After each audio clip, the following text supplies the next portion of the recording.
भोसरीमधनं बोलतीये. मला 5 महिने झालेत आता जॉईन होऊन आणि मी 17 किलोचा वेट लॉस केला आहे.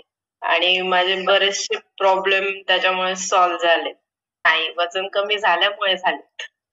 वजन जर तसंच राहिलं असतं तर पहिलं ऑपरेशन झालं असतं 3 ते 4 मणक्यांचं आणि आता मी झोपून असते बेडवरती. बट मी आता छान म्हणजे हलकं-फुलकं होऊन उड्या मारते असं म्हणायला हरकत नाही. कोणतीच फिजिकल ॲक्टिव्हिटी करता येत नव्हती मला. बट मी आता सगळ्या ॲक्टिव्हिटीज करते आणि वर्कआउट पण आता म्हणजे अ, 75% तरी मी करतीये. आणि अजून एक सांगायचं होतं, माझ्या सासऱ्यांना कॅन्सर आहे.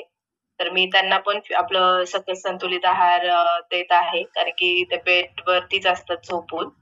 4 स्टेजचा कॅन्सर आहे. बट आपल्या आहाराचा एवढा फायदा झाला त्यांना, की ते स्वतःचे स्वतः उठून बसतात आणि त्यांना एक एनर्जी मिळते. आज गेले 3 महिने मी त्यांना देतीये. छान रिझल्ट आलाय त्यांना पण.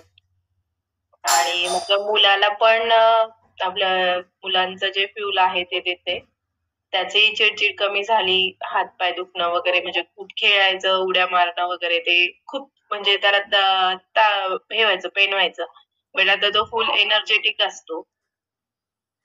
आणि माझं वेट लॉस झाल्यामुळे, फॅट लॉस झाल्यामुळे मी त्याची एनर्जी मॅच करते. हे सगळ्यात मोठं आहे माझ्यासाठी.